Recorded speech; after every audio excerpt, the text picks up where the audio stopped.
بہرحال آگے چلتے ہیں. پھر کیا ہوا؟ بس جب پاکستان کا مالک آئے گا، اب تک سارا ماضی میں ذکر ہو رہا ہے. مسیح کے وقت تک جو واقعات تھے ان کا ذکر ماضی میں چلتا ہے. بس جب پاکستان کا مالک آئے گا تو ان باغبانوں کے ساتھ کیا کرے گا؟ انہوں نے اس سے کہا ان بدکاروں کو بری طرح ہلاک کرے گا. مسیح نے پوچھا بتاؤ اس پاکستان کا جس کو اس طرح اجاڑتے رہیں دنیا والے، جب مالک آئے گا تو ان کے ساتھ کیا سلوک کرے گا؟ انہوں نے کہا ان بدکاروں کو بری طرح ہلاک کرے گا اور باغ کا ٹھیکہ دوسرے باغبانوں کو دے دے گا جو موسم پر اس کو پھل دیں گے. یعنی مسیح جو خدا کی بادشاہی ہے وہ موسیٰ کی قوم سے لے کر ان کے بھائیوں میں منتقل کر دی جائے گی، جیسا کہ خود بائبل کی پیشگوئی تھی.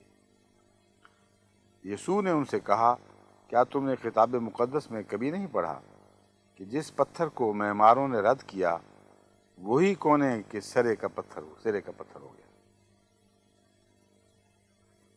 اور ہماری نظر میں عجیب ہے. اس لیے میں تم سے کہتا ہوں کہ خدا کی بادشاہی تم سے لے لی جائے گی اور اس قوم کو جو اس کے پھل لائے گی دے دی جائے گی. اتنی واضح پیشگوئی ہے حضرت اقدس محمد مصطفیٰ صلی اللہ علیہ وسلم کے حق میں کہ مالک یعنی خدا وہ خود زمین پہ اتر آئے گا اور ان سے بادشاہیاں چھین لے گا جنہوں نے اس کی امانت کا حق ادا نہیں کیا. مسیح تو صلیب پر چڑھے، اس کے بعد خدا نے سارا نظام تبدیل کر دیا. یہ پیشگوئی تھی کہ نظام کیسے تبدیل ہوگا. فرمایا جس پتھر کو معماروں نے رد کیا، یعنی حضرت ابراہیم علیہ السلام کے بیٹے اسماعیل کو تمام روحانی حقوق سے الگ کر کے پھینک دیا گیا تھا. بظاہر یہ لگتا تھا کہ وہ ایک طرف ہٹ گیا اور اب ابراہیم کی نسل میں برکتوں سے وہ اور اس کی نسل معروم رہ جائیں گے. لیکن اللہ کی شان دیکھو، جس پتھر کو معماروں نے رد کیا وہی کونے کے سرے کا پتھر ثابت ہوا. اسی کی نسل سے پھر وہ وجود پیدا ہوا جس کا آنا خدا کا آنا تھا. کہتا ہے یہ خداوند کی طرف سے ہوا اور ہماری نظر میں عجیب ہے. اس لیے میں تم سے کہتا ہوں کہ خدا کی بادشاہی تم سے لے لی جائے گی. اہل کتاب، اے بنی اسرائیل سے تعلق رکھنے والے اہل کتاب، اسے بادشاہی لے لی جائے گی اور اس قوم کو جو اس کے پھل لائے گی دے دی جائے گی. اب سنیے قرآن کریم.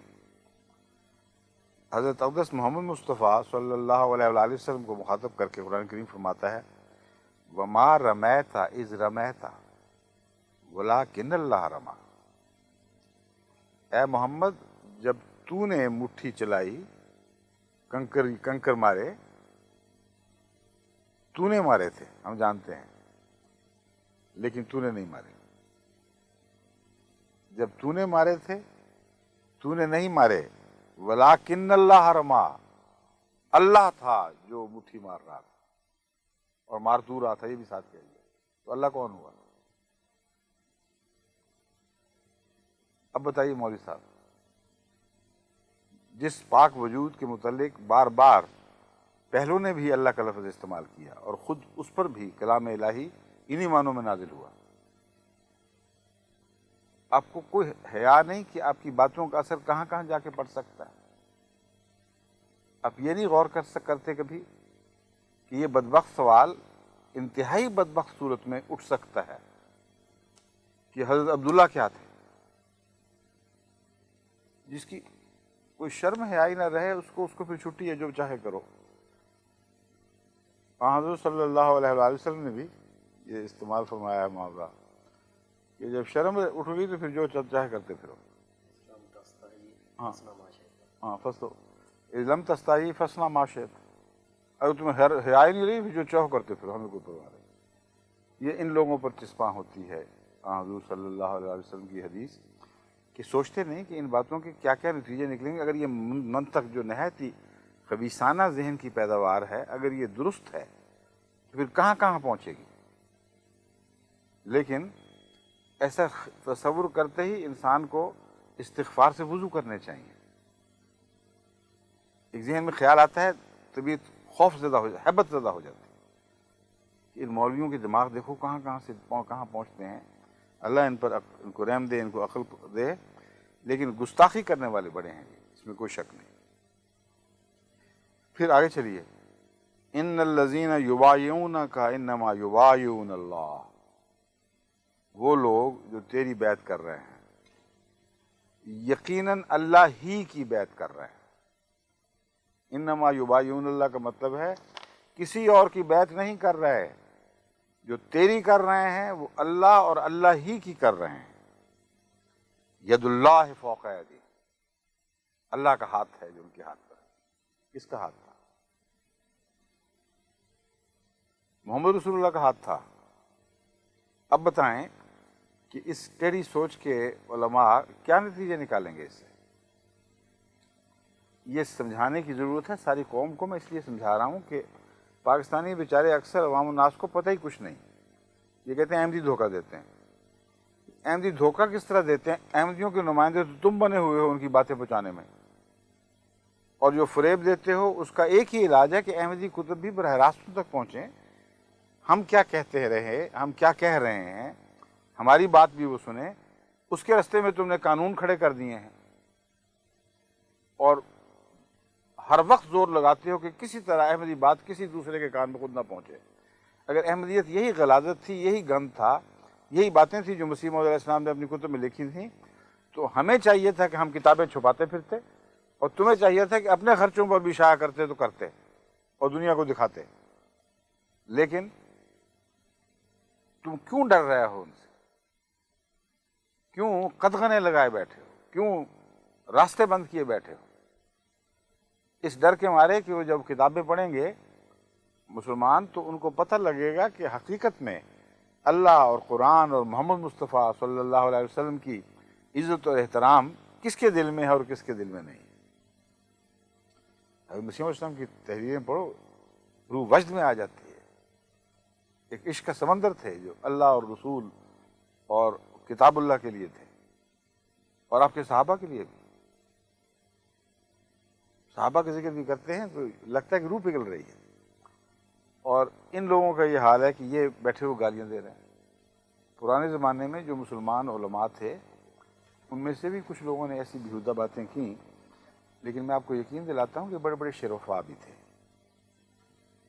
ان میں سے ایسا طبقہ تھا جو آخر وقت تک یہ اعتراف کرتا رہا کہ محمد مصطفیٰ صلی اللہ علیہ وآلہ وسلم کی محبت جیسی اس شخص کے دل میں ہے ایسے کم دکھائی دیتی. عاشق رسول ضرور مانتے تھے، اور اس زمانے کے سیاستدانوں کو بھی عقل تھی، ہوش تھی، اپنے مذہب کی کتابیں پڑھتے تھے، جانتے تھے، صاحب علم لوگ تھے. اس طرح سیاست علم سے عاری نہیں ہوئی تھی جیسے اب بعض حلقوں میں ہو گئی ہے. بعض حلقوں میں تو صاحب علم ابھی بھی سیاستدان ہیں ماشاءاللہ، لیکن دن بدن معیار گر رہا ہے.